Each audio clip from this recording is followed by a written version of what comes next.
हर हर महादेव। मित्रों, आज हम आप सभी को भगवान शिव द्वारा सुनाई गई एक बहुत ही अद्भुत कथा सुनाने जा रहे हैं, जिसमें भगवान भोलेनाथ ने माता पार्वती को अपने नीलकंठ से निकले वचनों के माध्यम से बताया है कि संसार में सबसे बड़ा पापी कौन है।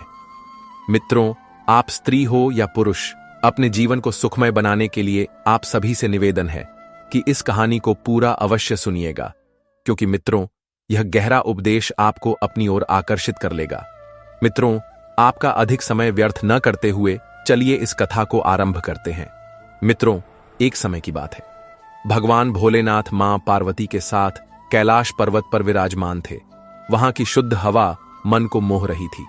वहां का नजारा ऐसा प्रतीत हो रहा था जैसे वह स्वर्ग ही हो। शांत मन से बैठी मां पार्वती ने मंद मंद मुस्कान के साथ भगवान शिव से एक प्रश्न किया और कहा, हे मेरे प्रियवर, कृपा करके मुझे कोई ऐसी ज्ञानवर्धक कथा सुनाइए जिसे सुनने के पश्चात अमोघ प्रेम की मुक्ति हो। हे प्रभु, मैं आपके मुख से कथा सुनने के लिए आतुर हूं। मित्रों, मां पार्वती के इस प्रकार अनुरोध करने पर भगवान शिव कहते हैं, हे देवी, आप इतना हठ कर रही हैं, तो आइए आज मैं आपको एक बहुत ही सुंदर कथा सुनाता हूं। जो भी व्यक्ति इस कथा को पूरा और ध्यानपूर्वक सुनता है, उसका कल्याण अवश्य होता है और उसके सभी बिगड़े हुए कार्य सफल हो जाते हैं। उसकी सभी मनोकामनाएं पूरी होती हैं। उसके घर में कभी भी गरीबी और दुख का वास नहीं होता। हे देवी, आज की यह कथा उस समय का वर्णन करती है जब द्वापर युग समाप्त हो रहा था और कलयुग का आरंभ होने वाला था। उस समय मध्य भारत में एक सुंदर और मनमोहक नगर हुआ करता था। उस नगर में चंद्रदेव नाम का एक प्रतापी राजा शासन करता था। उस राजा चंद्रदेव की 7 पुत्रियां थीं। 7 राजकुमारियां बहुत ही सुंदर थीं, परंतु राजा की सबसे छोटी पुत्री अन्य राजकुमारियों से अधिक सुंदर और बुद्धिमान थी, जिसका वह अपनी सभी पुत्रियों से बहुत प्रेम करता था। वह उनकी हर इच्छा पूरी करता था, क्योंकि राजा चंद्रदेव की पत्नी का देहांत आकस्मिक हो गया था। राजा अपनी पुत्रियों को इतना प्रेम करता था कि उन्हें कभी यह महसूस ही नहीं हुआ कि उनकी मां नहीं है। वह उनके लिए तरह तरह के भोजन बनवाता था। वह अपनी 7 पुत्रियों के लिए अच्छे अच्छे खिलौने लाता था और राजा ने अपनी 7 पुत्रियों की देखभाल करने के लिए सैकड़ों दासियों को काम पर रखा हुआ था, ताकि उन्हें कभी किसी चीज की कमी ना हो। मित्रों, अब भगवान भोलेनाथ कहते हैं, हे देवी पार्वती, समय के साथ साथ 7 राजकुमारियां बड़ी हो गईं और अब वे सभी अपने रसोइये से भोजन बनाना भी सीखने लगीं, क्योंकि उन सभी को भोजन पकाना बहुत प्रिय था। कुछ दिनों के पश्चात वे सभी भोजन बनाना सीख जाती हैं। उसके बाद वे सभी मिलकर अपने पिता के लिए स्वयं ही भोजन तैयार करने लगती हैं। जब भी राजा चंद्रदेव किसी कार्य से महल से बाहर जाते, तो 7 राजकुमारियां उनके लिए रास्ते में भोजन तैयार करके रखती थीं। राजा चंद्रदेव उसके हाथ का बना स्वादिष्ट भोजन खाकर बहुत प्रसन्न होते थे। समय इसी तरह बीत रहा था। एक दिन मध्य देश पर उसके पड़ोसी राज्य ने आक्रमण कर दिया। उस युद्ध में राजा की विजय तो हुई, परंतु राजा ने उस युद्ध में अपने वीर सेनापति उग्रसेन को खो दिया था। सेनापति उग्रसेन की एक सुंदर पत्नी और एक पुत्री थी। सेनापति की मृत्यु के बाद वे दोनों इस संसार में अकेली रह गई थीं। फिर एक दिन सेनापति उग्रसेन की पत्नी राजा चंद्रसेन के महल में आती है और राजा से सहायता मांगने लगती है। राजा उग्रसेन की पत्नी राजा चंद्रदेव से सहायता मांगते हुए कहती है, हे राजन, मेरी सहायता कीजिए। मेरे पति की मृत्यु के बाद मैं इस संसार में अकेली रह गई हूं। मेरे पास रहने के लिए जो छोटा सा घर था, वह भी ढह गया है। कृपा करके मुझे रहने के लिए कोई स्थान दे दीजिए। सेनापति की पत्नी की बात सुनकर राजा चंद्रदेव को उस पर दया आ जाती है और राजा चंद्रदेव ने अपने मंत्री को आदेश दिया और कहा, महामंत्री, महल के बाहर जो हमारा निवास स्थान है, उसे सेनापति उग्रसेन की पत्नी को रहने के लिए दे दिया जाए। राजा से आदेश पाकर मंत्री सेनापति की पत्नी को अपने साथ आने के लिए कहता है और उसे महल से बाहर ले जाकर वह घर दे देता है। फिर वह अपनी पुत्री के साथ उस घर में रहने लगती है। मित्रों, अब आगे भगवान शिव कहते हैं, हे देवी पार्वती, वह स्त्री हर रोज शाम को महल में आती थी और रसोई घर में जाकर राजकुमारी से आग मांगा करती थी। मित्रों, राजकुमारी सुकन्या को वह स्त्री बिल्कुल भी पसंद नहीं थी, क्योंकि उसकी आदतें सभी को बहुत लज्जाजनक लगती थीं। इसलिए जब भी सेनापति की पत्नी आग मांगने महल में आती, राजकुमारी सुकन्या उसका अपमान करती और उस पर क्रोधित हो जाती थी।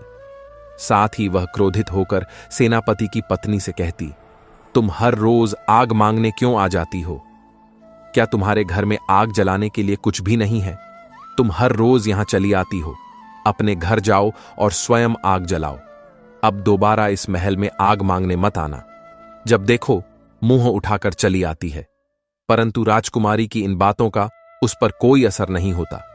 अब अगले दिन शाम को सेनापति की पत्नी फिर से महल की रसोई में जाती है और आग मांगने लगती है। राजकुमारी सुकन्या ने जैसे ही उसे देखा, वह क्रोधित हो गई और सेनापति की पत्नी को रसोई घर से बाहर निकाल दिया। परंतु राजकुमारी की बातों का उस पर कोई प्रभाव नहीं पड़ा। जब राजकुमारी उस पर क्रोधित होती तो उसकी बड़ी बहनें उसे शांत कराती और उसे समझाने का प्रयास करते हुए कहती, बहन, क्षमा कर दो। वह एक गरीब विधवा है। यदि हम सब उसे थोड़ी सी आग दे देंगे और वह उससे अपना चूल्हा जला लेगी तो क्या हो जाएगा? इससे हमारा कोई नुकसान तो नहीं होगा। जब देखो तुम उस स्त्री से लड़ती रहती हो और उसे इतना भला बुरा भी कहती हो। इसमें उस बेचारी की क्या गलती है? वह हमारे घर केवल हमारी रसोई से थोड़ी सी आग लेने ही तो आती है। इस बात पर उसे इतना कुछ कहने की क्या आवश्यकता है? तुम्हें भी समझना चाहिए कि एक विधवा का सहारा बनने से कितना पुण्य मिलता है। अब अपनी बड़ी बहनों की बात सुनकर छोटी राजकुमारी सुकन्या क्रोधित हो जाती है और अपनी बहनों से कहती है, अरे बहनों, आज तुम्हें मेरी बात समझ नहीं आ रही है, पर तुम देखना, एक दिन यह स्त्री हमें अवश्य धोखा देगी, क्योंकि इसका चरित्र अच्छा नहीं है, और एक दिन यह हमारे लिए बहुत बड़ी मुसीबत खड़ी करेगी। तुम सब मेरी यह बात याद रखना। तुम देखना, ऐसा अवश्य होगा। अब इतना कहकर छोटी राजकुमारी सुकन्या अपने कमरे में चली गई। इसके बाद यह सिलसिला ऐसे ही चलता रहा। अब वह स्त्री उन राजकुमारियों के विरुद्ध षड्यंत्र रचने लगी। मित्रों, वह स्त्री बहुत ही दुष्ट स्वभाव की थी। एक दिन जब वह रसोई में आग मांगने जाती है तो वह राजा के लिए बने भोजन को खराब करते हुए चुपके से राजा के भोजन में कुछ मिट्टी मिला देती है। एक दिन जब राजा चंद्रदेव भोजन कर रहे थे तो उन्हें भोजन में कुछ संदेह हुआ, परंतु राजा चंद्रदेव को अपनी पुत्रियों पर पूरा विश्वास था, क्योंकि उसकी पुत्रियां ही उसका भोजन बनाती थीं और राजा अपनी सभी पुत्रियों से बहुत प्रेम करता था। इसीलिए वह यह समझ नहीं पा रहा था कि भोजन में मिट्टी जैसा स्वाद क्यों आ रहा है, भोजन को कौन खराब कर रहा है। अब यह रोज की बात हो गई थी। जब राजा इस तरह का भोजन खाकर तंग आ गया तो एक दिन राजा ने मन ही मन सोचा कि अब मुझे देखना चाहिए कि हमारी पुत्रियां भोजन बनाते समय ऐसा क्या करती हैं जिससे भोजन में मिट्टी जैसा स्वाद आता है। अब यह सोचकर राजा चंद्रदेव अपने कमरे में चले गए। अगले दिन जब सातों राजकुमारियां रसोई में भोजन बना रही थीं तो राजा चंद्रदेव छिपकर देखने लगे कि आखिर मेरी पुत्रियां मेरा भोजन क्यों खराब कर रही हैं। वे मुझे ऐसा खराब भोजन खिलाकर क्यों मारना चाहती हैं। मन में ऐसा सोचकर राजा अपनी पुत्रियों को देखने लगा, क्योंकि वह अपनी पुत्रियों से बहुत प्रेम भी करता था। इसलिए उसे विश्वास नहीं हो रहा था। वह यह जानना चाहता था कि उसकी पुत्रियां भोजन क्यों खराब करती हैं। परंतु जब उसने देखा कि उसकी पुत्रियां तो बड़ी ही साफ सफाई से भोजन तैयार कर रही हैं, कुछ देर बाद भोजन तैयार हो गया। आगे उसने देखा कि उसकी पुत्रियों ने भोजन को बड़ी ही सावधानी और सफाई से ढककर एक सुरक्षित स्थान पर रख दिया। वह रसोई घर से दूसरे काम करने के लिए निकल जाती है। इसके बाद राजा ने जो दृश्य देखा उससे वह बहुत हैरान हो गया। उसने देखा कि सेनापति की पत्नी आग लेने के लिए रसोई में आई और वह अपने घर के लिए भोजन पकाने के लिए आग मांगने लगी। तब उसे देखते ही सुकन्या उस पर क्रोधित हो गई और उसे डांटने लगी और कहा, जब देखो मुंह उठाकर आग मांगने चली आती हो। मैंने तुम्हें कितनी बार कहा है कि यहां आग मांगने मत आया करो, पर तुम मेरी बात सुनती ही नहीं हो। जब उसकी बहनों ने उसे डांटते हुए सुना तो वे सभी उसके पास आई और उसे समझाते हुए कहने लगी, बहन, यह तो इसकी रोज की आदत है, तुम्हें इस पर क्रोधित नहीं होना चाहिए। मैंने तुम्हें पहले भी समझाया था, पर तुम समझी नहीं। उसके बाद जब वह स्त्री आग लेने लगी तब उसने राजकुमारियों की नजरों से बचकर सारे भोजन में मिट्टी मिला दी इस प्रकार उसने सबकी नजरों से बचकर सारा भोजन खराब कर दिया। जब राजा ने देखा कि उसकी पुत्रियों ने तो बड़ी ही साफ सफाई और सुंदरता से भोजन पकाया था, परंतु सेनापति की पत्नी ने आग लेने के बाद भोजन में मिट्टी मिला दी है, यह देखकर राजा उस स्त्री पर क्रोधित हो जाता है। अगले दिन जैसे ही सुबह होती है, राजा चंद्रदेव अपनी सभा में जाते हैं और एक सैनिक को बुलाकर उसे आदेश देते हैं, सैनिक, तुम अभी जाओ और सेनापति की पत्नी को लेकर आओ। तुम उससे कुछ मत कहना, बस उसे यहां लेकर आओ। राजा से आदेश पाकर सैनिक उस स्त्री के घर जाता है और उसे अपने साथ सभा में लेकर आता है और राजा चंद्रदेव के सामने खड़ा कर देता है। तब राजा ने क्रोधित होकर उससे सारी घटना के बारे में पूछा तो सेनापति की पत्नी ने चालाकी दिखाते हुए कहा, महाराज, मुझे क्षमा कर दीजिए। मैं तो बस आपकी बुद्धिमानी की परीक्षा ले रही थी, क्योंकि मैंने अपने पति से आपकी बुद्धिमानी के बारे में बहुत सुना था। इसलिए मैं यह देखना चाहती थी कि आप कितने चतुर और बुद्धिमान हैं और आप समस्या का समाधान कैसे करते हैं। आगे सेनापति की पत्नी राजा चंद्रदेव की प्रशंसा करने लगी और कहने लगी, हे राजन, आप वास्तव में बहुत बुद्धिमान हैं। फिर वह हाथ जोड़कर कहती है, हे महाराज, मेरी इस गलती के लिए मुझे क्षमा कर दीजिए। आप तो न्यायप्रिय और बुद्धिमान हैं। मैं तो बस आपकी बुद्धि की परीक्षा लेना चाहती थी। आप उसमें सफल हुए और मैं फंस गई। मित्रों, इस तरह उस दुष्ट स्त्री ने राजा को अपनी मीठी मीठी बातों के जाल में फंसा लिया। उसकी ऐसी बातें सुनकर राजा भी उसकी बुद्धिमानी से बहुत प्रसन्न हो गया और उसकी सुंदरता पर मोहित हो गया। उसकी बातें सुनकर राजा चंद्रदेव का मन बदल गया और राजा चंद्रदेव ने उसे दंड देने के बजाय उसे अपनी पत्नी बनाने का निर्णय लिया और उससे विवाह कर लिया। इस फैसले को देखकर पूरा राज दरबार गहरे सोच में पड़ गया, लेकिन कोई कुछ कह नहीं सका, क्योंकि यह एक राजा का फैसला था। अब सेनापति की पत्नी राजा से विवाह कर चुकी थी। अब सेनापति की पत्नी राजा चंद्रदेव की रानी बन गई थी। अब यह नई रानी राजा की पहली पत्नी से जन्मी। उसकी 7 पुत्रियों से बहुत घृणा और द्वेष करने लगी। वह चाहती थी कि ये 7 राजकुमारियां किसी भी तरह महल छोड़कर चली जाएं। राजकुमारियों को महल से निकालने के लिए वह नई नई साजिशें रचने लगी और उन्हें महल से बाहर निकालने की कोशिश करने लगी।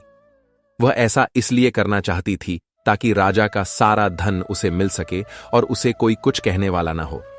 साथ ही सभी प्रकार के ऐशो आराम और सुख सुविधाएं केवल उसे और उसकी बेटी को ही मिले। उसके बाद महल में वह और उसकी बेटी राज करे। अब आगे भगवान शिव जी माता पार्वती से कहते हैं, हे देवी, राजा चंद्रदेव अपनी सभी पुत्रियों से बहुत प्रेम करते थे। उनकी अपनी पुत्रियों के प्रति अपार करुणा और दया थी। राजा अपनी पुत्रियों को बिल्कुल भी दुख में नहीं देख सकते थे। दूसरी ओर नई रानी राजा की पुत्रियों को हर तरह से दुखी करना चाहती थी। वह उन्हें दिन भर काम में लगाए रखती और शाम को भोजन के समय उन्हें आधा पेट भोजन देती, जिससे बेचारी बच्चियां भूखी रह जाती। धीरे धीरे उसने उनकी अन्य जरूरतों और सुख सुविधाओं को भी कम करना शुरू कर दिया। इस प्रकार 7 बहनों पर चारों ओर से दुख का पहाड़ टूट पड़ा। राजा को इस बात की बिल्कुल भी भनक नहीं थी और सेनापति की पत्नी अब राजा चंद्रदेव की रानी बन गई थी। वह और उसकी पुत्री महल के सभी सुखों का आनंद ले रही थी। उसकी पुत्रियां महल में राजकुमारियों की तरह रहने लगीं। महल में रानी अपनी पुत्री के साथ एक राजकुमारी जैसा व्यवहार करती है और उसे एक राजकुमारी की तरह जीवन जीने के लिए प्रोत्साहित करती है। रानी अपनी पुत्री के लिए स्वादिष्ट भोजन बनाती है और उसके लिए कीमती कपड़े बनवाती है। अब उसने उन 7 बहनों को परेशान करना शुरू कर दिया।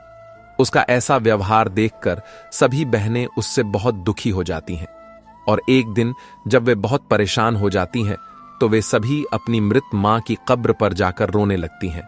वहां जाकर वह रोते रोते अपनी मां से कहने लगती है, मां, क्या तुम्हें अपनी असहाय बेसहारा बेटियां नजर नहीं आ रही हैं? हम सब तुम्हारे जाने से बहुत दुखी हैं। तुम्हारे जाने के बाद पिताजी ने दूसरा विवाह कर लिया, परंतु वह सौतेली मां हम पर बहुत अत्याचार कर रही है। वह हमें भरपेट भोजन भी नहीं देती। वह हम सब पर अत्याचार करती रहती है। वह हमें बहुत परेशान करती है। उसकी बेटी भी हमें बहुत ताने मारती है और हमें हमेशा काम में लगाए रखती है। अब इतना कहकर वह महल में आ जाती है। तब से जब भी बहनें दुखी होती तो वे अपनी मां की समाधि पर जाकर रोते हुए अपनी मां से अपना दुख बांटती। एक दिन सभी बहनें अपनी मां की समाधि पर बैठी रो रही थीं। तभी उन्होंने देखा कि उनकी मां की समाधि के पास एक आम का पेड़ निकल आया। वह आम का पेड़ ताजा और सुंदर आम के फलों से लदा हुआ था। सभी बहनों ने अपनी भूख मिटाने के लिए फल खाए और अपनी मां को धन्यवाद देकर महल में लौट आई। अब जब भी उनकी सौतेली मां उन्हें भोजन नहीं देती तो वे सभी समाधि पर जाकर अपनी भूख मिटाने के लिए आम के फल खाने लगी। बाद में सभी बहनों ने अपनी सौतेली मां द्वारा दिए गए खराब भोजन को खाना बंद कर दिया और केवल आम के फल खाकर ही अपना गुजारा करने लगी। मित्रों, वह आम का पेड़ कोई साधारण पेड़ नहीं था, वह एक अद्भुत पेड़ था। उस पेड़ से जितने फल तोड़े जाते अगले दिन उतने ही पके और सुंदर स्वादिष्ट फल उग आते, जो इन सभी बहनों के खाने के लिए पर्याप्त थे। अब यहां क्या होता है कि एक दिन सौतेली मां सोचने लगी कि ये सातों कलमू ही न तो खाना खाती है और न ही खाने के लिए कुछ मांगती है। मैं उन्हें इतना परेशान करती हूं और दिन भर उनसे इतना काम करवाती हूं, फिर भी वे सभी इतनी सुंदर और स्वस्थ कैसे दिखती हैं? उनमें से कोई भी कमजोर नहीं दिखती और उनकी सुंदरता दिन प्रतिदिन बढ़ती ही जा रही है। यह सब कैसे हो रहा है, जबकि मैं अपनी बेटी को यह सब खिलाती हूं, उसके बाद भी वह कमजोर लगती है। कुछ तो गड़बड़ है। यह सब देखकर वह अपने आप को नियंत्रित नहीं कर सकी। वह यह रहस्य जानना चाहती थी। फिर एक दिन वह अपनी बेटी को इस रहस्य का पता लगाने के लिए पूरे दिन उनके पीछे लगा देती है। जब राजा की सातों पुत्रियां अपना काम खत्म करके महल से निकलने लगी, उसी समय उनकी सौतेली बहन उनके पीछे पीछे समाधि तक पहुंच गई और देखा कि सातों बहनें समाधि पर जाकर आम के फल तोड़कर इकट्ठा करके बैठकर फल खाने लगी। तभी अचानक सुकन्या की नजर अपनी सौतेली बहन पर पड़ी। उसे यह समझने में देर नहीं लगी कि उसकी सौतेली बहन उनका पीछा कर रही है। उसने यह बात अपनी सभी बहनों को बताई। उसने कहा, बहन, यह लड़की हम सब का पीछा कर रही है, यह हम सबको देख रही है।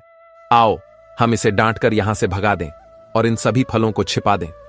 अगर यह देख लेगी तो जाकर अपनी मां को सब कुछ बता देगी। अगर इसने अपनी मां को यह बात बता दी तो हम सब के लिए बहुत बड़ी मुसीबत खड़ी हो जाएगी। यह सुनकर सुकन्या की बहनों ने कहा, अरे सुकन्या, तुम व्यर्थ में इतना सोच रही हो जैसा तुम सोच रही हो। ऐसा कुछ नहीं होगा। यह लड़की मुझे बहुत सीधी सादी लगती है। यह अपनी मां को हमारे बारे में क्यों बताएगी और ऐसी बातें बताने से उसे क्या मिलेगा? यह लड़की तो मासूम है। इसकी मां हमें परेशान करती है तो इसमें इसकी क्या गलती है? यह कहकर वे उसे अपने पास बुलाती है और उसे खाने के लिए कुछ आम देती है। आम खाने के बाद वह लड़की महल में लौट आती है और अपनी मां के पास जाकर उन सातों बहनों के बारे में सच सच बताने लगती है। वह अपनी मां से कहती है, मां, ये सातों बहनें महल से निकलकर अपनी मां की समाधि पर जाती है और उस समाधि के पास एक आम का पेड़ है। वे सभी उस पेड़ से आम तोड़कर खाती हैं और उस पौधे के आम बहुत स्वादिष्ट होते हैं। मैंने अपने जीवन में ऐसा अद्भुत पेड़ कभी नहीं देखा। उस पेड़ से जितने फल तोड़ो उतने ही फल उस पर उग आते हैं। वे फल दिखने में बहुत सुंदर लगते हैं और खाने में उससे भी ज्यादा स्वादिष्ट होते हैं। वे और भी स्वादिष्ट होते हैं। मित्रों, रानी अपनी पुत्री से ऐसी बातें सुनकर आग बबूला हो गई। फिर उसने मन ही मन सोचा कि मैं उन्हें महल से बाहर जाने से कैसे रोकूं, ताकि वह उस आम के पेड़ के पास न जा सके। अगले दिन उसने फिर एक साजिश रची और पूरे दिन अपने कमरे से बाहर नहीं निकली। जब राजा चंद्रदेव को इस बात का पता चला तो वह खुद को रोक नहीं सके और स्वयं रानी के कमरे में गए और रानी से पूछने लगे, क्या बात है महारानी, आप इतनी दुखी क्यों हैं? आपके दुख का क्या कारण है? राजा की बात सुनकर रानी ने कहा, महाराज, मेरे पेट में बहुत दर्द हो रहा है। ऐसा लग रहा है जैसे यह दर्द मेरी जान ले लेगा। जब मैंने यह समस्या राजवैद्य को बताई तो उन्होंने कहा कि इस असहनीय दर्द से छुटकारा पाने के लिए तुम्हें आम के पौधे की जड़ को पानी में उबालकर तैयार किए गए पदार्थ को पीना होगा। ऐसा करने से तुम्हारे पेट का दर्द ठीक हो जाएगा। फिर उसने आगे कहा, महाराज, आम का पेड़ आपकी पहली पत्नी की समाधि के पास है। आप सैनिकों को बताकर उस पेड़ की जड़ें मंगवाने का आदेश दीजिए। फिर क्या था मित्रों, रानी की सलाह मानकर राजा ने तुरंत अपने सैनिकों को बुलाया और उनसे कहा कि महल के बाहर बगीचे में जाओ, जहां मेरी पत्नी की समाधि है। उस समाधि के पास एक आम का पेड़ है। उस पेड़ को खोदकर उसकी जड़ें मेरे पास लाओ। सैनिकों ने तुरंत राजा के आदेश का पालन किया और उस सुंदर आम के पौधे की जड़ों को खोदकर ले आए। उसके बाद रानी ने राजवैद्य का झूठा नाम लेकर कहा, महाराज, सेवकों से कहिए कि जैसा राजवैद्य ने कहा है वैसा ही करें। मित्रों, जैसा रानी ने कहा, राजा ने सेवकों से उस पौधे की जड़ों को पानी में उबालकर रानी के लिए औषधि के रूप में तैयार करवाया और रानी को पीने के लिए दिया गया। पानी पीने के बाद उस दुष्ट रानी ने राजा चंद्रदेव से कहा, महाराज, अब मैं पूरी तरह से ठीक हूं और बहुत अच्छा महसूस कर रही हूं। आपने मेरे लिए इतना कुछ किया, मैं इसके लिए आपकी हमेशा आभारी रहूंगी। तब राजा ने कहा, महारानी, आप यह क्या कह रही हैं? यह तो मेरा कर्तव्य था। मैं आपका पति हूं और एक पति का कर्तव्य है कि वह अपनी पत्नी की रक्षा करे। अब अगले दिन जब सभी बहनें अपनी मां की कब्र पर गईं, तो उन्होंने देखा कि कब्र के पास का अद्भुत आम का पेड़ कटा हुआ था और उसकी जड़ें गायब थीं। यह दृश्य देखकर सातों बहनें चिंतित हो गईं और उदास होकर वहां बैठकर रोने लगीं और सोचने लगीं कि अब वे सब अपनी भूख मिटाने के लिए कहां जाएंगी और क्या खाएंगी। यह सब सोचकर वे सब बहुत चिंतित हो गईं और दुख से अपनी मां से प्रार्थना करने लगीं। तभी उन्होंने देखा कि आम के पेड़ की जगह एक छोटा सा तालाब बन गया है और उसमें से स्वादिष्ट भोजन निकलने लगा है। ये देखकर सभी बहनें बहुत खुश हुईं और उसमें से कुछ भोजन खाने लगीं, जो खाने में बहुत स्वादिष्ट था और उन्हें वह भोजन बहुत पसंद आया। अगले दिन भी यही हुआ और इसके बाद यह रोज होने लगा। हर दिन सभी राजकुमारियां अपनी मां की कब्र पर जाती हैं। फिर वे उस तालाब के पास जाकर खड़ी हो जाती हैं और उसमें से स्वादिष्ट भोजन निकलने लगता है। वे सब भोजन खाकर अपनी भूख मिटाती हैं। इस तरह आम का पेड़ उखड़ जाने के बाद भी सातों राजकुमारियों की वही हालत देखकर रानी चिंतित हो गई। दुष्ट रानी ने अपनी बेटी को बुलाया और फिर कहा, बेटी, मुझे नहीं पता कि क्या हो रहा है। मैंने रानी की कब्र के पास उगे आम के पौधे को नष्ट कर दिया है। उसके बाद भी वे सभी राजकुमारियां खुश रहती हैं। उन्हें किसी भी तरह की चिंता क्यों नहीं होती? वे क्या खाती हैं? क्योंकि महल में जो भोजन पकता है वह मैं उन्हें नहीं देती। फिर भी वे सब इतनी स्वस्थ कैसे हैं? मैं ये सोचकर चिंतित हूं। तब दुष्ट रानी ने फिर से अपनी बेटी को उनकी जासूसी करने के लिए लगा दिया और उससे कहा कि उनके पीछे जाओ और उनकी खुशी के पीछे का रहस्य पता करो। अपनी मां की बात मानकर उसकी बेटी उन सातों राजकुमारियों का छिपकर पीछा करने लगी। वे सातों बहनें कब्र के पास गईं और तालाब से निकले भोजन को लेकर जमीन पर बैठकर वह भोजन खाने लगीं। तभी सुकन्या की नजर अपनी सौतेली मां की बेटी पर पड़ी। वह छिपकर उन पर नजर रख रही थी। जब सुकन्या ने उसे देखा तो उसने अपनी बहनों से कहा कि बहनों, देखो, यह लड़की फिर से यहां आ गई है और हम पर नजर रख रही है। चलो, हम सब इस तालाब को ढक देते हैं ताकि वह इस तालाब को न देख सके। अगर वह इसे देख लेगी तो जाकर अपनी दुष्ट मां को बता देगी। अगर वह अपनी मां को बता देगी तो वह फिर से हमारे खिलाफ कोई साजिश रचेगी और हम सबको परेशान करेगी। सुकन्या की बातें सुनकर उसकी बड़ी बहनों ने फिर उसे समझाया, सुकन्या, तुम व्यर्थ में परेशान हो रही हो। तुम उस बेचारी लड़की पर बिना किसी कारण के शक कर रही हो। वह अभी बच्ची है, वह ऐसा क्यों करेगी? फिर उन सभी बहनों ने अपनी सौतेली बहन को अपने पास बुलाया और उसे वह स्वादिष्ट भोजन खाने को दिया। मित्रों, सुकन्या को छोड़कर राजा की छहों पुत्रियां स्वभाव से बहुत भोली और सीधी थीं। उन्हें अपनी सौतेली मां की साजिश के बारे में कुछ भी पता नहीं था। इसलिए जब भी सुकन्या अपनी बहनों से कुछ कहती तो उन्हें उसकी कोई बात समझ नहीं आती और वे सोचती कि वह अभी छोटी है, इसलिए वह सब पर बहुत ज्यादा शक कर रही है। जब उनकी सौतेली मां को सातों राजकुमारियों के साथ इस भोजन के बारे में पता चला तो उसे पता चला कि वह अभी छोटी है। जब उसे अपनी बेटी के माध्यम से इस बारे में पता चला तो वह आग बबूला हो गई और उसने अपनी दासी को आदेश दिया कि जाओ और सैनिकों को बुलाओ। रानी का आदेश पाकर दासी ने सैनिकों को बुलाया। तब रानी ने सैनिकों से कहा, जाओ और अभी रानी की समाधि को नष्ट कर दो और उसके पास बने तालाब को मिट्टी और पत्थरों से भर दो। उस निर्दयी रानी का आदेश पाकर सैनिक महल से बाहर जाते हैं और पहली रानी की समाधि को नष्ट कर देते हैं और तालाब को कंकड़, पत्थर और मिट्टी से भर देते हैं। अगले दिन जब सातों राजकुमारियां बगीचे में जाती हैं तो वे देखती हैं कि बगीचे में उनकी मां की समाधि नहीं है। यह देखकर वह बहुत दुखी हो जाती है और दुखी आवाज में जोर जोर से विलाप करने लगती है। अब उनके पास जीने का कोई और रास्ता नहीं बचा था। यह सब सोचकर सातों राजकुमारियां परेशान हो गईं। अब मित्रों, भगवान शिव जी आगे की कथा सुनाते हैं और कहते हैं, हे देवी, उन सातों राजकुमारियों के साथ इतना कुछ करने के बाद भी वह दुष्ट रानी संतुष्ट नहीं हुई और एक दिन वह फिर से बीमारी का बहाना बनाकर अपने कमरे से बाहर निकली। वह पूरे दिन बाहर नहीं आई।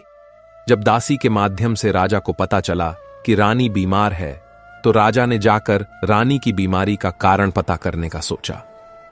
यह सोचकर राजा चंद्रदेव रानी के कमरे में जाते हैं और रानी को देखकर कहते हैं, महारानी, चिंता मत करो, मैं तुम्हारी बीमारी को ठीक करने के लिए तुम्हें सबसे अच्छे चिकित्सक को दिखाऊंगा और तुम जल्द ही ठीक हो जाओगी। मित्रों, राजा को इस बात का बिल्कुल भी अंदाजा नहीं था कि रानी बीमार नहीं है। वह राजकुमारियों को महल से बाहर निकालने की साजिश रच रही है। राजा से यह सुनकर वह कहती है, हे महाराज, आपको चिंता करने की कोई आवश्यकता नहीं है। आप हमारे लिए एक छोटा सा काम कर दीजिए, मैं ठीक हो जाऊंगी। रानी की बात सुनकर राजा ने कहा, महारानी, बताइए मुझे कौन सा काम करना है। आप बिना संकोच के बताइए, मैं उसे अवश्य पूरा करूंगा। मैं आपसे वादा करता हूं, वह काम अवश्य पूरा होगा।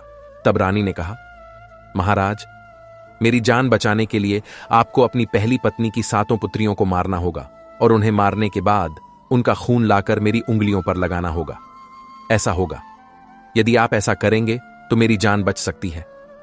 मित्रों, उस दुष्ट रानी की ऐसी बातें सुनकर राजा चंद्रदेव के होश उड़ गए। उन्हें ऐसा लगा जैसे उनके पैरों तले जमीन खिसक गई हो और किसी ने उनके दोनों हाथ शरीर से काट दिए हों। तब राजा चंद्रदेव ने खुद को संभाला, लेकिन अब वह क्या कर सकते थे। अब उन्होंने रानी को वचन दे दिया था और उन्हें अपना वचन तोड़ने से डर लग रहा था। वह अपनी पुत्रियों को अपनी जान से भी ज्यादा प्यार करते थे। तब राजा ने अपने दिल पर पत्थर रखकर राजकुमारियों को खोजा और राजा ने अपनी सातों राजकुमारियों को बगीचे में बैठे देखा।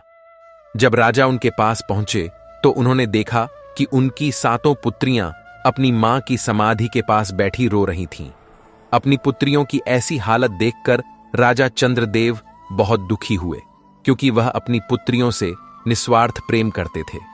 एक तरफ उनकी रानी की इच्छा और राजा का वचन था और दूसरी तरफ उनकी पुत्रियों का जीवन था। उन्हें समझ नहीं आ रहा था कि क्या करें। अब राजा को थोड़ा थोड़ा समझ आ रहा था कि उनकी पुत्रियां अपनी सौतेली मां से खुश नहीं थीं और सौतेली मां भी उन्हें खुश नहीं रख पा रही थी। अपनी पुत्रियों के पास पहुंचकर राजा चंद्रदेव ने अपनी पुत्रियों से प्यार से कहा कि मेरी पुत्रियों, तुम मेरे साथ इस महल से बाहर जंगल में चलो। मैं तुम्हारा दुख और नहीं देख सकता। पिता की बात मानकर वे सभी उनके साथ चलने लगीं। वह उन सबको जंगल की ओर ले गए। जंगल में कुछ दूर जाने के बाद राजा ने अपने थैले से कुछ फल निकाले और अपनी सभी पुत्रियों को खाने के लिए दिए। फल खाने के बाद उन सब ने राजा चंद्रदेव से कहा, पिताजी, हम सब चलते चलते थक गए हैं, आप थोड़ी देर रुकिए, हम सब आराम कर सकते हैं। राजकुमारियों की बात सुनकर राजा चंद्रदेव मान गए और जंगल में एक पेड़ के नीचे रुककर आराम करने लगे। उस जगह ठंडी हवा चल रही थी, जिससे राजकुमारियों को नींद आ गई और वे सब सो गईं। जब राजा ने देखा कि सातों राजकुमारियां सो गई हैं, तो वह चुपचाप वहां से उठे और महल की ओर लौटने लगे। और वह मन ही मन यह सोचकर खुश हो रहे थे कि कम से कम हमारी पुत्रियां जहां भी रहेंगी वे जीवित और स्वस्थ रहेंगी। वे अपनी सौतेली मां के अत्याचारों से बच गई हैं। वे कहीं रहकर अपना जीवन बिताएंगी। फिर लौटते समय राजा चंद्रदेव ने जंगल में एक हिरण का शिकार किया और उसका खून लेकर महल में वापस आए और रानी के कमरे में जाकर उस हिरण का खून रानी की उंगलियों पर लगा दिया। यह देखकर दुष्ट रानी बहुत खुश हुई और मन ही मन यह सोचकर खुश हो रही थी कि अच्छा हुआ, राजा ने सातों राजकुमारियों को मार डाला। तब उसने राजा से कहा, हे महाराज, अब मैं बिल्कुल ठीक महसूस कर रही हूं। दूसरी ओर राजा के जंगल चले जाने के बाद जब सातों बहनें जागीं तो उन्होंने खुद को एक घने जंगल में अकेला पाया। जब उन्होंने जंगली जानवरों की आवाजें सुनी तो वे डर से कांपने लगीं और वे जोर जोर से चिल्लाने लगीं और अपने पिता राजा चंद्रदेव को पूरी ताकत से बुलाने लगीं। उन्हें उम्मीद थी कि उनकी आवाज सुनकर उनके पिता अवश्य आएंगे, लेकिन ऐसा करते करते बहुत समय बीत गया, लेकिन राजा नहीं आए। उन्हें अपनी आवाज के अलावा किसी भी इंसान की आवाज सुनाई नहीं दे रही थी। मित्रों, आगे भगवान शिव कहते हैं, हे देवी पार्वती, उसी दिन अंग देश के 7 राजकुमार अपने पिता से आज्ञा लेकर शिकार के उद्देश्य से आए थे। जब वे शिकार के बाद अपने राज्य अंग लौट रहे थे, तभी उनके सबसे छोटे राजकुमार ने अपने भाइयों को रोका और कहा कि रुको भाई, जंगल में कोई अवश्य फंसा है और हम सबको उसकी मदद के लिए जाना चाहिए। कौन जाने किसी को हमारी जरूरत हो। जब उन सभी भाइयों ने भी उन सभी राजकुमारियों की आवाजें सुनी तो वे सभी अपने घोड़े उस दिशा में दौड़ाने लगे जहां से आवाज आ रही थी, और थोड़ी ही देर में वे उस स्थान पर पहुंच गए जहां वे 7 राजकुमारियां थीं। वे सभी रो रही थीं। उन्हें रोता देख राजकुमारों को उन पर दया आ गई। तब उनमें से सबसे बड़े राजकुमार ने उन राजकुमारियों से बहुत ही मीठी आवाज में पूछा, हे सुंदर राजकुमारियों, तुम सब कौन हो और इस घने जंगल में क्या कर रही हो? क्या तुम्हारे साथ कोई है या तुम सब अकेली हो? अब राजकुमार के पूछने पर उन राजकुमारियों ने उन 7 भाइयों को अपनी पूरी कहानी सुनाई। उनकी कहानी सुनने के बाद सभी 7 राजकुमारों ने फैसला किया कि वे उन सबको अपने साथ अपने राज्य ले जाएं और अपने पिता की आज्ञा लेकर जंगल में जाएं। हम उनसे विवाह करेंगे। यह निर्णय लेने के बाद सबसे बड़े राजकुमार ने पूछा कि क्या तुम सब हम 7 भाइयों से विवाह करोगी और हमारे साथ हमारे राज्य भी चलोगी? अब उन 7 राजकुमारियों ने उस राजकुमार की बात मान ली और उसके साथ अंग देश की ओर चल पड़ी। अंग देश पहुंचने के बाद राजकुमारों ने अपने पिता से आज्ञा लेकर राजकुमारियों से विवाह कर लिया। सबसे छोटे राजकुमार ने राजकुमारी सुकन्या से विवाह किया, जो बहुत सुंदर, प्रतिभाशाली और बुद्धिमान थी। इस तरह सभी 7 राजकुमारों का विवाह उन 7 राजकुमारियों से हो गया। विवाह की खुशी में अंग के राजा ने एक बहुत बड़े भोज का आयोजन किया। उसने पूरे राज्य के लोगों को आमंत्रित किया और उन्हें भोजन कराया। मित्रों, उसके बाद सभी राजकुमार अपनी पत्नियों के साथ सुखमय जीवन व्यतीत करने लगे। फिर कई वर्षों के बाद सुकन्या ने एक पुत्र को जन्म दिया। पुत्र के जन्म से पूरा राज्य परिवार बहुत खुश था। उन्हें ऐसा लगा जैसे उस लड़के का एक पिता नहीं बल्कि 7 पिता और 7 माताएं हों। वे सब उसे बहुत प्यार करते थे और मिलकर उसे अपने बच्चे की तरह पालते थे। इस तरह समय धीरे धीरे बीतने लगा। एक दिन सबसे छोटे राजकुमार ने अपने भाइयों से कहा, भाइयों, मुझे सच में शिकार करना है। मैं शिकार पर जाना चाहता हूं। उसने अपनी पत्नी सुकन्या से भी कहा कि मैं शिकार पर जाना चाहता हूं। फिर अपनी पत्नी और अपने भाइयों से आज्ञा लेकर वह अपने घोड़े पर सवार होकर शिकार के लिए राज्य से निकल गया। परंतु कई दिनों के बाद भी वह वापस नहीं लौटा और इस तरह दिन बीतते गए, लेकिन राजकुमार महल वापस नहीं लौटा। जब कई दिन बीत गए तो राजकुमार और राजकुमारियों को बहुत दुख हुआ। तब उन 6 राजकुमारों ने अपनी पत्नी से कहा कि हम सब छोटे भाई को खोजने जाएंगे और उसे ढूंढकर अपने साथ वापस लाएंगे। उसके भाइयों ने कहा कि वे जाकर अपने भाई के बारे में देखेंगे कि उसे क्या हुआ, वह कहां गया। यह कहकर वे सभी राजकुमार छोटे राजकुमार की तलाश में महल से निकल गए। मित्रों, कई दिन बीत गए। वे राजकुमार भी वापस नहीं लौटे। यह जानकर 7 राजकुमारियों को बहुत दुख हुआ और वे चिंतित हो गईं और आपस में सोचने लगीं कि कहीं किसी ने उनके पतियों को जंगल में मार तो नहीं दिया या उनके साथ कुछ गलत तो नहीं हो गया। इस तरह समय बीतता गया। समय बीत गया, लेकिन वे राजकुमार वापस नहीं लौटे। एक दिन सुकन्या अपने बेटे के साथ महल की छत पर टहल रही थी। उसी समय एक व्यक्ति भीख मांगने के लिए महल के द्वार पर आता है। काले कपड़े पहने हुए थे और द्वारपालों से कह रहा था कि वह एक साधु है। उसे देखकर द्वारपाल उसे रोकते हैं और कहते हैं, हे सन्यासी, तुम अंदर नहीं जा सकते। राजा के सभी पुत्र एक दिन शिकार पर गए थे, लेकिन वे सब वापस नहीं लौटे। हम सबको लगता है कि किसी ने उन राजकुमारों को मार डाला है और उनकी विधवा पत्नियां तुम्हारी भीख मांगने से परेशान हो सकती हैं। इसलिए हे सन्यासी, तुम्हें अंदर नहीं जाना चाहिए। द्वारपाल ने उसे रोकने की बहुत कोशिश की, लेकिन उस व्यक्ति ने कहा कि मैं एक साधु हूं और एक साधु को भिक्षा और भोजन देना एक पुण्य का काम है। मित्रों, आगे भगवान शिव जी कहते हैं, हे देवी, वास्तव में वह साधु नहीं था। वह एक जादूगर था जिसका नाम हर्ष था। उसने द्वारपालों से कई बार महल के अंदर जाने की आज्ञा मांगी। जब द्वारपालों ने उसे जाने नहीं दिया तो उस जादूगर हर्ष ने अपने जादू से उन्हें सुला दिया और महल में प्रवेश कर गया। वह अंदर चला गया। दूसरी ओर छोटी राजकुमारी महल की छत से यह दृश्य देख रही थी। अचानक जादूगर की नजर राजकुमारी सुकन्या पर पड़ी, जिसे देखकर वह मोहित हो गया और सोचने लगा कि यह स्त्री स्वर्ग की अप्सराओं की तरह सुंदर है। उसकी आंखें कमल की पंखुड़ियों की तरह सुंदर हैं। उसने अपने जीवन काल में इतनी सुंदर स्त्री कभी नहीं देखी थी। अब जादूगर छोटी राजकुमारी पर पूरी तरह से मोहित हो गया और उसे अपने दिल में पाने की इच्छा करने लगा। फिर वह छोटी राजकुमारी के पास गया और राजकुमारी से कहा, मैं तुम्हें पसंद करता हूं और मैं तुमसे विवाह करना चाहता हूं और अपना पूरा जीवन तुम्हारे साथ बिताना चाहता हूं। तुम मेरे साथ मेरे घर चलो।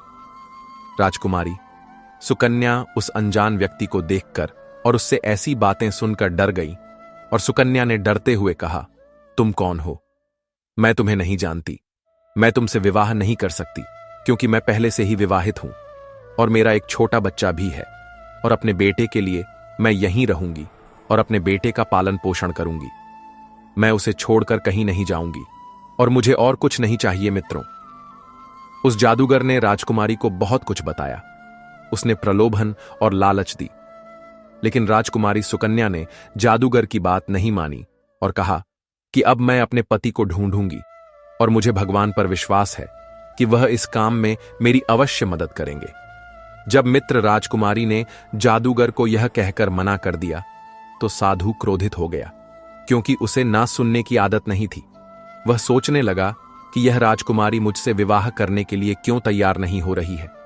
जादूगर बार बार राजकुमारी से अनुरोध करने लगा, लेकिन राजकुमारी सुकन्या क्रोधित हो गई और जादूगर हर्ष से कहा, यहां से चले जाओ, अन्यथा मैं सैनिकों से तुम्हें गिरफ्तार करवाकर जेल में डलवा दूंगी।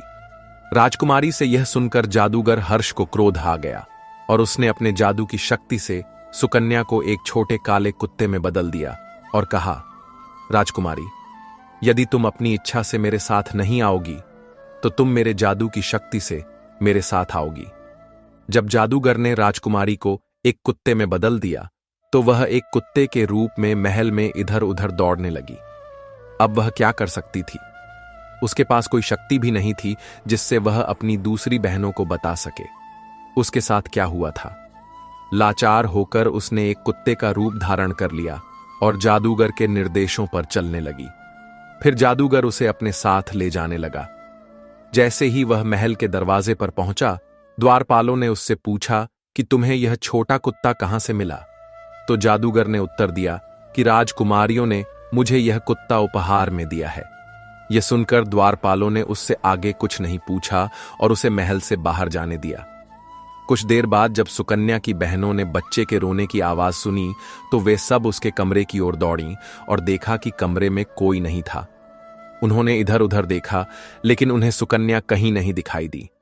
उन्होंने पूरे महल में खोजा, लेकिन उन्हें राजकुमारी नहीं मिली। तब उन्होंने द्वारपाल को बुलाया और पूछा, क्या तुमने राजकुमारी को महल से बाहर जाते देखा? राजकुमारियों के पूछने पर द्वारपाल ने कहा, राजकुमारी जी, छोटी राजकुमारी महल से बाहर नहीं गई, लेकिन एक साधु महल से बाहर गया था। उसके हाथ में एक काला कुत्ता था। द्वारपाल की बातें सुनकर राजकुमारियों ने अनुमान लगाया कि सुकन्या के साथ अवश्य कुछ बुरा हुआ है और वह कहीं चली गई है। उसके खिलाफ कोई साजिश हुई होगी। बेचारी लड़की क्या कर सकती थी? फिर उन सभी राजकुमारियों ने मिलकर सुकन्या के बेटे का पालन पोषण किया और उसकी अच्छी देखभाल करने लगी। धीरे धीरे वह बड़ा होने लगा। जब वह 16 साल का हुआ तो एक दिन उसने राजकुमारियों से पूछा, मां, हमारे पिता कहां हैं? जब राजकुमार ने पूछा तो सबसे बड़ी राजकुमारी ने उसे पूरी कहानी सुनाई। जब राजकुमार ने अपने माता पिता और चाचा के बारे में सुना तो वह बहुत दुखी हुआ और उसके मन में अपने माता पिता और चाचा को ढूंढकर वापस लाने की प्रबल जिज्ञासा उत्पन्न हुई। उसने अपने मन में दृढ़ संकल्प लिया कि चाहे उसके परिवार वाले दुनिया में कहीं भी हों, वह उन्हें अवश्य ढूंढकर वापस लाएगा। यह कहकर वह महल से निकलने लगा। तब राजकुमारियों ने उसे रोका और कहा, बेटा, कहीं मत जाओ। जिन्हें जाना था वे सब चले गए। हमने उन्हें खो दिया है, अब हमें तुम्हें भी नहीं खोना चाहिए। हम पहले ही अपने पति और अपनी बहनों को खो चुके हैं और अब हम तुम्हें नहीं खोना चाहते। यदि तुम भी उनकी तरह हमसे दूर चले जाओगे तो हम किसके सहारे जिएंगे? राजकुमारियों की बात सुनकर उसने कहा, चाची, कृपया मुझे मत रोको। मैंने एक प्रतिज्ञा ली है कि मैं अपने माता पिता और चाचा को ढूंढूंगा और उन्हें अपने साथ लाऊंगा। यह कहकर उसने अपनी सभी चाचियों के पैर छुए और उनका आशीर्वाद लेकर अपनी यात्रा पर निकल पड़ा। लेकिन कई महीनों तक वह इधर उधर भटकता रहा, लेकिन उसे समझ नहीं आया कि क्या करे, कहां जाए, अपने रिश्तेदारों को कैसे खोजे। फिर भी उसने हिम्मत नहीं हारी और अपने परिवार वालों को खोजता रहा। चलते चलते एक दिन वह एक ऐसे देश में पहुंचा जो पूरी तरह से पत्थरों का देश था। वहां पत्थर से बनी कठोर और बड़ी इमारतें थीं, जिसके एक तरफ एक छोटा सा घर था जिसमें एक माली रहता था। जब उसने उस इमारत को देखा, जब वह ऐसा कर रहा था, तो माली की पत्नी ने उसे देखा और घर से बाहर दौड़कर कहा, अरे बच्चे, तुम कौन हो और इस खतरनाक जगह पर आने की तुम्हारी हिम्मत कैसे हुई? लड़के ने कहा कि मैं एक राजकुमार हूं। मैं यहां अपने माता पिता और अपने चाचा को ढूंढने आया हूं। एक जादूगर मेरी मां को अपने जादू का उपयोग करके कुत्ते में बदलकर अपने साथ ले गया है। उसकी बातें सुनकर माली की पत्नी ने कहा, बेटा, यह देश और यह जगह एक दुष्ट जादूगर की है। उसके पास हर तरह की शक्ति है। जो कोई भी उसके आदेशों का उल्लंघन करता है या उसका अपमान करता है, वह उसे अपनी जादुई शक्तियों से पत्थर या पेड़ में बदल देता है। तुम यहां जो पेड़ और पत्थर देखते हो, वे कभी जीवित प्राणी थे। उन सभी को हमारे गुरु जादूगर हर्ष ने अपनी काली शक्तियों की मदद से इस रूप में बदल दिया है। कुछ समय पहले यहां एक राजा आया था। उसके कुछ समय बाद उसके 6 भाई भी यहां आए। जादूगर हर्ष ने उन सबको पत्थर और पेड़ में बदल दिया है। आगे माली की पत्नी कहती है, हे राजकुमार, ये लोग ही एकमात्र अभागे नहीं हैं। इनके अलावा इस पत्थर के महल में एक बहुत ही सुंदर रानी भी कैद है, जिसे इस दुष्ट जादूगर ने पिछले 17 वर्षों से बंदी बनाकर रखा है। जादूगर उससे विवाह करना चाहता है, लेकिन वह जादूगर से घृणा करती है और वह जादूगर को खुद को छूने भी नहीं देती। माली की पत्नी की बातें सुनकर छोटे राजकुमार ने सोचा, बेशक वह कैसी है। सभी मेरे माता पिता और मेरे चाचा हैं। आखिर मुझे वह मिल ही गया जिसे मैं इतने समय से ढूंढ रहा था। इसके बाद उसने माली की पत्नी को अपनी कहानी सुनाई और उससे प्रार्थना करते हुए कहा, हे देवी, कृपया मेरी मदद कीजिए ताकि मैं उन असहाय और निराश्रित लोगों को उस दुष्ट जादूगर के भ्रम से मुक्त करा सकूं और उन्हें उस दुष्ट व्यक्ति की कैद से मुक्त करा सकूं। माली की पत्नी ने राजकुमार को आश्वासन दिया कि वह उसकी मदद करेगी। तब माली ने यह बात अपने पति को बताई तो वह भी राजकुमार की मदद करने के लिए तैयार हो गया और दोनों ने सोचा कि शायद उसकी मदद करके हम भी इस जादूगर से बच सकते हैं, क्योंकि मित्रों, वे दोनों भी उसके अत्याचारों के शिकार थे। इसलिए वे उस लड़के का साथ देने के लिए तैयार हो गए। उसके बाद माली की पत्नी ने उसे अपना रूप बदलने के लिए कहा और उसने राजकुमार को समझाया कि यदि जादूगर तुम्हें इस रूप में देख लेगा तो वह तुम्हें पत्थर में बदल देगा। माली की सलाह मानकर राजकुमार ने एक लड़की का वेश धारण कर लिया, धोती पहनी और माली की पत्नी के साथ उसकी बेटी बनकर रहने लगा। एक दिन जादूगर हर्ष अपने सुंदर बगीचे में टहल रहा था। तभी उसने लड़की के वेश में राजकुमार को देखा। उसने माली की पत्नी को बुलाया और उससे पूछा कि वह लड़की कौन है। तो माली की पत्नी ने उसे बताया कि वह लड़की उसकी बेटी है। इस तरह जादूगर और राजकुमार की पहली बार मुलाकात हुई। राजकुमार लड़की के वेश में अपनी पहचान छिपाकर जादूगर से मिलता है और उसे देखते ही जादूगर उससे कहता है कि वह बहुत सुंदर है। कल तुम मेरी तरफ से एक उपहार लेकर उस पत्थर के महल में जाओ। उस महल में एक सुंदर स्त्री रहती है। तुम उसे उपहार दे दो और उससे कहो कि यह उपहार तुम्हें जादूगर हर्ष ने भेजा है। मित्रों, राजकुमार जादूगर की बात सुनकर बहुत खुश हुआ। वह सोचने लगा कि कल वह अपनी मां के लिए एक उपहार लेकर उनसे मिलेगा।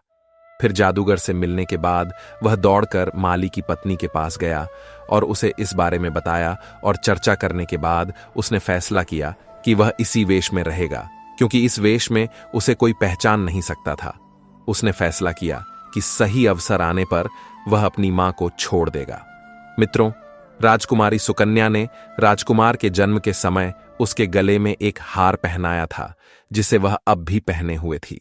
जब माली की पत्नी ने राजकुमार के गले में पहना हुआ हार देखा तो उसने राजकुमार से कहा, हे राजकुमार, जब जादूगर तुम्हें कोई उपहार दे तो अपना हार उस उपहार के अंदर छिपा देना, जिसे देखकर तुम्हारी मां तुम्हें आसानी से पहचान लेगी।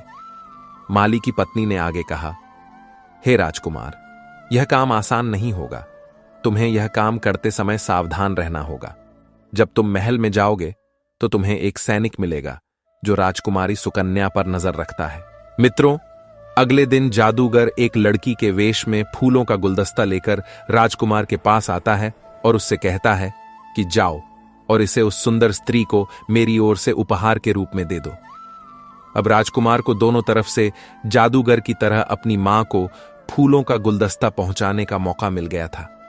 अब वह हर रोज रानी को फूलों का गुलदस्ता पहुंचाने लगा। जादूगर की एक दासी हमेशा उसकी मां के कमरे में रहती थी। अंत में एक दिन भाग्य ने राजकुमार का साथ दिया और उसे एक मौका मिला जब कमरे में उसकी मां के अलावा और कोई नहीं था। तब उसे कोई नहीं देख सका। तब उसने अपने गले में पहना हुआ हार उतारकर फूलों के गुलदस्ते में बांधकर अपनी मां सुकन्या के पास रख दिया और उसके पास बैठ गया। कुछ देर बाद सुकन्या की नजर गुलदस्ते से बंधे हार पर पड़ी। जैसे ही उसने हार देखा, उसने उसे पहचान लिया और अपने बेटे को इधर उधर खोजने लगी।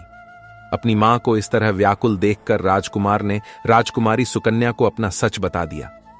उसने अपने बेटे द्वारा बताई गई पूरी कहानी पर तुरंत विश्वास कर लिया। राजकुमार ने अपनी मां से कहा कि मां, आखिर मैंने तुम्हें, पिताजी और चाचा को ढूंढ ही लिया। मित्रों, अपने बेटे को देखकर राजकुमारी उसे गले लगा लेती है और रोने लगती है। फिर उसने कहा, मां, मैं तुम सबको उस दुष्ट जादूगर से मुक्त कराने और तुम्हें ले जाने आया हूं। तब राजकुमारी सुकन्या ने अपने बेटे से कहा, बेटा, इस दुष्ट जादूगर ने हमें कई वर्षों से यहां कैद कर रखा है। उसने इस पत्थर के महल के सभी दरवाजे भी बंद कर दिए हैं, क्योंकि वह मुझसे विवाह करना चाहता है। मैंने उससे विवाह करने से मना कर दिया। बेटे ने कहा, मां, तुमने इतने वर्षों से इस जादूगर से केवल कठोरता और क्रोध से ही बात की है। तुम जादूगर से कहो कि मैं इतने समय से अपने पति की मृत्यु का शोक मना रही थी। अब मैं तुमसे विवाह करने के लिए तैयार हूं। इसके बाद मां और बेटे दोनों बैठकर अपनी योजना बनाने लगे और उसे क्रियान्वित करने के बारे में सोचने लगे। आगे राजकुमार कहता है, मां, जब तुम उससे प्यार से बात करोगी तो हमें उसकी कमजोरी का पता लगाने का मौका मिलेगा। उसकी कमजोरी क्या है? क्या उसे मारा जा सकता है? राजकुमारी सुकन्या ने अपने बेटे की बात मान ली। अगले दिन राजकुमारी ने अपने बेटे के सुझाव के अनुसार जादूगर हर्ष को एक संदेश भेजा और फिर वह दौड़कर राजकुमारी के पास आया और उससे विवाह करने के लिए कहा और उससे अपने महल में आने की विनती की। लेकिन राजकुमारी ने उससे कहा कि वह उससे विवाह करने से पहले ऐसा करे। उसे और समय देना चाहिए ताकि वे एक दूसरे को अच्छी तरह से जान सकें और एक दूसरे को अच्छी तरह से समझ सकें। इसके बाद राजकुमारी ने जादूगर से पूछा, क्या तुम अमर हो? क्या मृत्यु तुम्हें कभी छू नहीं सकती? क्या तुम मानव जाति को साकार करने के लिए एक महान जादूगर हो? तब जादूगर ने कहा, तुम यह क्यों पूछ रही हो? तब राजकुमारी ने कहा, यदि तुम मुझसे विवाह करना चाहते हो तो तुम्हें मेरे प्रश्नों का उत्तर देना होगा। मुझे तुम्हारे बारे में जानने का अधिकार है, क्योंकि मैं भविष्य में तुम्हारी पत्नी बनने जा रही हूं। इसलिए मैं तुम्हारे बारे में सब कुछ जानना चाहती हूं। यदि तुम पर कभी कोई संकट आए तो मैं तुम्हें उससे कैसे बचा पाऊंगी? पहले मैंने अपने पति और बेटे को खो दिया, लेकिन यदि मैं तुमसे विवाह करूं और तुम्हें खो दूं तो मैं किस पर निर्भर रहूंगी?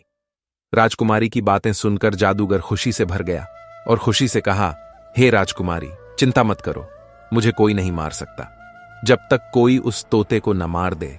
जादूगर से ऐसी बातें सुनकर राजकुमारी सुकन्या ने बहुत प्यार से पूछा, तुम किस तोते की बात कर रहे हो? तो उसने सच बता दिया और कहा, राजकुमारी, यहां से पूर्व में 20 कोस की दूरी पर एक बहुत बड़ा जंगल है। उस जंगल के बीच में एक विशाल पेड़ है। उस पेड़ के खोखले में एक पिंजरा है जिसमें एक तोता रहता है। मेरा जीवन उस तोते के जीवन पर निर्भर करता है। जब तक वह तोता जीवित है मुझे कोई नहीं मार सकता, क्योंकि उस तोते को मारना असंभव है। तोते को किसी भी तरह से नुकसान नहीं पहुंचाया जा सकता। उस तोते को सुरक्षित रखने के लिए मैंने कई दासों को नियुक्त किया है जो 24 घंटे उसकी रक्षा करते हैं। मेरे अलावा कोई भी जो उस स्थान पर जाता है मेरे दासों द्वारा मार दिया जाता है। यह कहकर वह अपने महल में चला जाता है।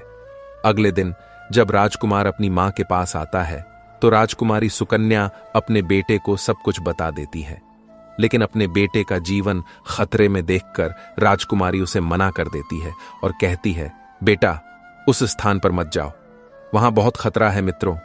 कोई भी मां कभी भी अपने बेटे को किसी खतरे में नहीं डालना चाहती। आगे भगवान शिव जी मां पार्वती से कहते हैं, हे देवी, बहुत कोशिश करने के बाद राजकुमार ने अपनी मां को समझाया और कहा, मां, यदि मैं उस तोते को नहीं लाऊंगा तो मैं तुम्हें और पिताजी और अपने सभी चाचाओं को इस दुष्ट जादूगर से कैसे मुक्त कराऊंगा।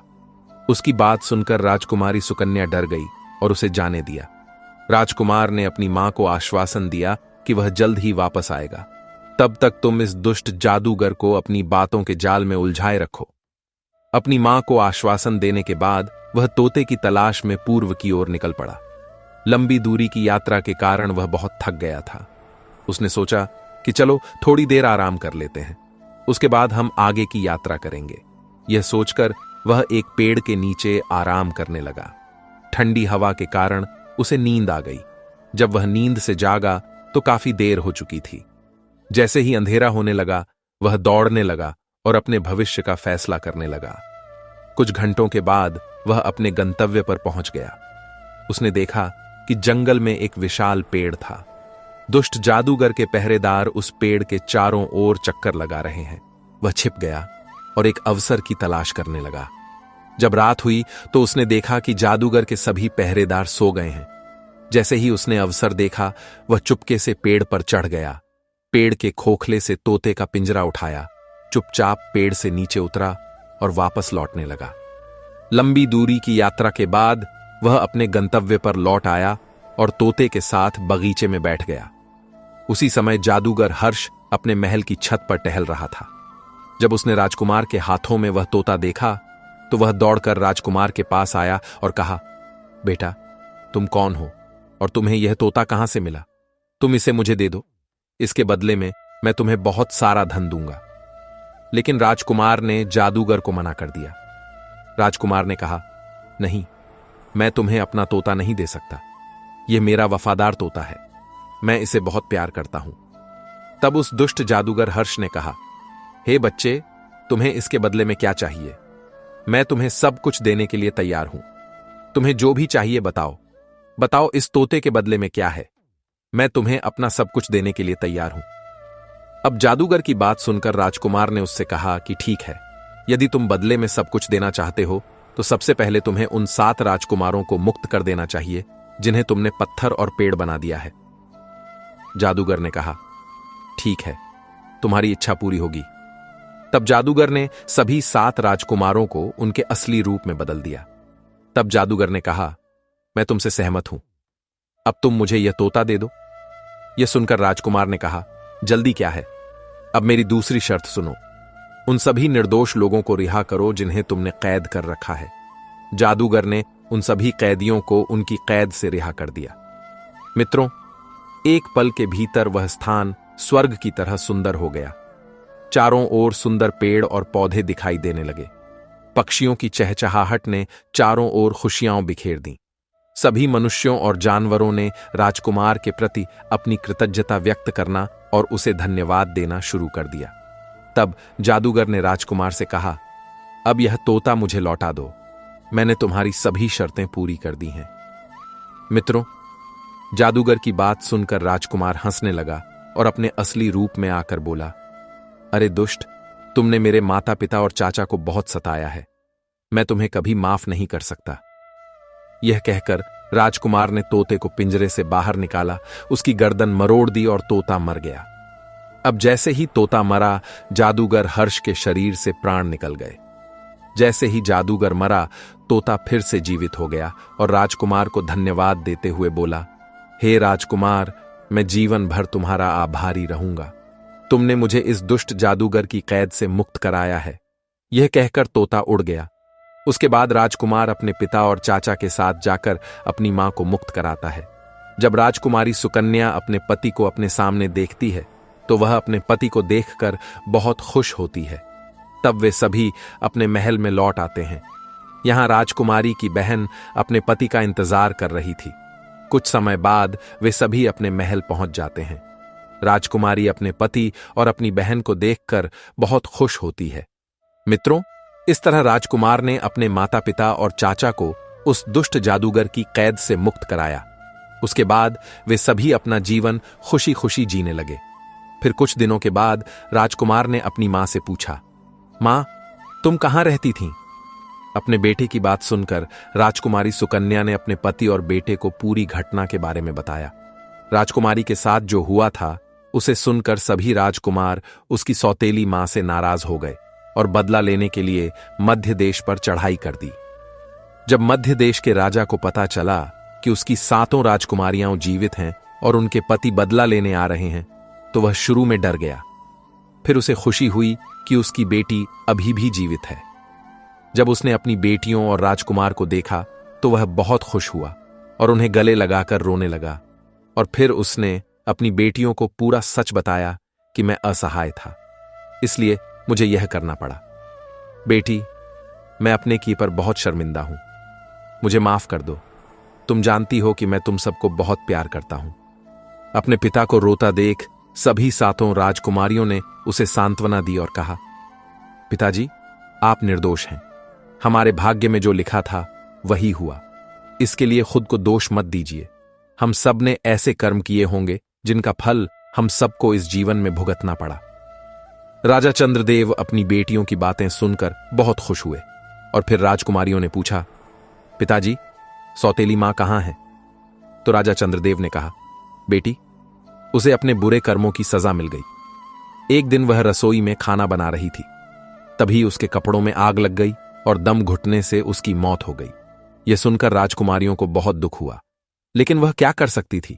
मित्रों, इसीलिए कहा जाता है कि व्यक्ति को कभी किसी को धोखा नहीं देना चाहिए और न ही कभी खुद को सबसे अच्छा समझना चाहिए। जो भी व्यक्ति खुद को सबसे अच्छा समझता है उसका एक न एक दिन पतन निश्चित है।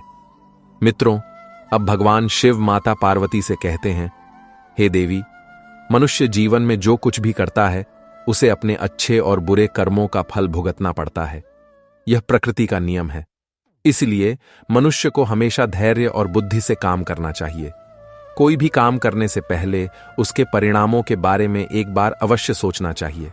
मित्रों, इस प्रकार भगवान शिव ने माता पार्वती को यह कथा सुनाकर समझाया कि संसार में सबसे बड़ा पापी वह है जो दूसरों को दुख देता है, छल करता है और अपने स्वार्थ के लिए निर्दोषों को सताता है। परंतु विधाता का नियम अटल है। हर किसी को अपने कर्मों का फल इसी जीवन में भोगना पड़ता है। कथा समाप्त होने पर माता पार्वती ने भगवान शिव से कहा, हे प्रभु, आपने यह अद्भुत कथा सुनाकर मेरे मन को शांति प्रदान की है। निश्चय ही जो व्यक्ति दूसरों के लिए गड़ा खोदता है वह एक दिन स्वयं ही उसमें गिरता है। आपकी इस कथा से मुझे यह ज्ञान प्राप्त हुआ कि हमें सदैव धैर्य और विवेक से काम लेना चाहिए और कभी किसी असहाय या निर्बल को सताना नहीं चाहिए। भगवान शिव ने मुस्कुराते हुए कहा, हे पार्वती, जो भी मनुष्य इस कथा को सुनेगा और इससे मिलने वाली शिक्षा को अपने जीवन में उतारेगा, उसका जीवन सुख और समृद्धि से भर जाएगा। उसे कभी किसी प्रकार का कष्ट नहीं होगा और अंत में उसे मोक्ष की प्राप्ति होगी। यह कहकर भगवान शिव और माता पार्वती कैलाश पर्वत पर अपने ध्यान में लीन हो गए। तो मित्रों, आशा है कि आपको भगवान शिव द्वारा सुनाई गई यह कहानी पसंद आई होगी। हम कामना करते हैं कि भोलेनाथ की कृपा आप सब पर सदैव बनी रहे। तो प्यारे दर्शकों, इस कहानी का यह ही सार है कि जीवन में हमारे कर्म ही हमारी सच्ची पहचान होते हैं। जब हम दूसरों के लिए भलाई करते हैं, किसी असहाय का हाथ थामते हैं, किसी निर्बल को सहारा देते हैं, तब हमारे भीतर का मनुष्य और भी महान बनता है। लेकिन यदि हम छल कपट, स्वार्थ और दूसरों को दुख पहुंचाने का मार्ग चुनते हैं, तो यह रास्ता हमें धीरे धीरे अंधकार और विनाश की ओर ले जाता है। भगवान शिव ने यह स्पष्ट कर दिया कि संसार का सबसे बड़ा पाप दूसरों को कष्ट देना है। इसलिए हमें अपने मन, वाणी और कर्म से सदा यह प्रयास करना चाहिए कि किसी को हमारी वजह से दुख न पहुंचे। याद रखिए, संसार में हर एक कर्म का हिसाब होता है और विधाता के न्याय से कोई नहीं बच सकता। यदि आज हम सद्गुणों को अपनाकर सत्य, करुणा और सेवा के मार्ग पर चलते हैं, तो न केवल इस जीवन में सुख और समृद्धि पाते हैं, बल्कि अंततः परम शांति और मोक्ष की प्राप्ति भी करते हैं। यही वह अमर संदेश है जो हमें इस कहानी से मिलता है कि सच्चा धर्म केवल पूजा पाठ में नहीं, बल्कि हर प्राणी के प्रति करुणा और संवेदनशीलता में है। जो इस मार्ग पर चलता है, वही वास्तव में जीवन के उच्चतम लक्ष्य को प्राप्त करता है। यदि आपको यह कहानी पसंद आई हो, तो कृपया इस वीडियो में हर हर महादेव कमेंट करें। अन्य मित्र भी इस वीडियो को अधिक से अधिक लोगों के साथ शेयर करें। अगले वीडियो में मिलते हैं। बाकी मित्रों, वीडियो को यहां तक देखने के लिए आप सभी का हृदय से धन्यवाद।